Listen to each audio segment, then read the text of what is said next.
ঝালকাঠি সদর উপজেলার নতুল্লাবাদ গ্রামে মামলা ও জমি সংক্রান্ত বিরোধকে কেন্দ্র করে বসতঘরে লুটপাট ও চলাচলের রাস্তা কেটে ফেলার অভিযোগ উঠেছে।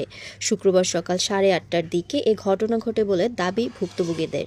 গ্রেপ্তারের আতঙ্কে পালিয়ে বেড়াচ্ছে পরিবারের অন্য সদস্যরা। অভিযোগে জানা গেছে, মীর উজ্জ্বল নামে এক ব্যক্তি প্রায় অর্ধশত লোক নিয়ে এসে মনির হোসেনের পরিবারের চলাচলের 25 ফুট রাস্তা কেটে ফেলেছে। এ সময় তার বসতঘর থেকে লুট করে নগদ 5 লাখ টাকা, স্বর্ণ ও চাল, বিভিন্ন আসবাবপত্র ভাঙচুর করে।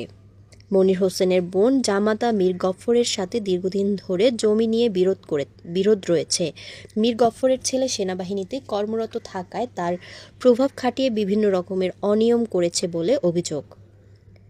গত বৃহস্পতিবার দলবল নিয়ে আদালত থেকে নিষেধাজ্ঞা দেয়া চলাচলের রাস্তা কাটতে যান মীর গফ্ফর।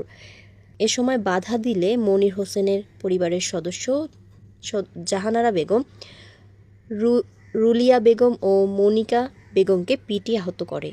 এর মধ্যে মনিকা বেগম সন্তান সম্ভবা।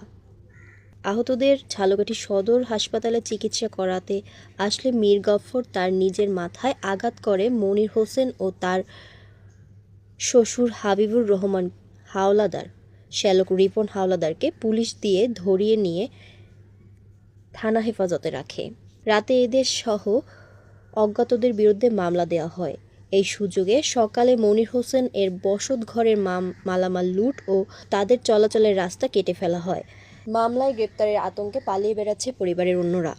মোহাম্মদ কবির হোসেন বলেন, জোরপূর্বক আমাদের দীর্ঘ বছরের চলাচলের রাস্তা কেটে ফেলেছে। আমরা 30 জন ব্যক্তি এই রাস্তা দিয়ে চলাচল করি। বর্ষা মৌসুমে চলাচলে অনেক সমস্যা হবে। এই রাস্তার বিষয়ে আদালত থেকে নিষেধাজ্ঞা দেওয়া হয়েছে, সেটা উপেক্ষা করে জোরপূর্বক কেটে ফেলা হয়েছে। এ বিষয়ে অভিযুক্ত মীর গফ্ফরের ছেলে সেনা সদস্য মীর পারভেজ বলেন, আমার বাবাকে ওনারা মেরেছে, তার মাথায় আঘাত করা হয়েছে, তিনি হাসপাতালে ভর্তি।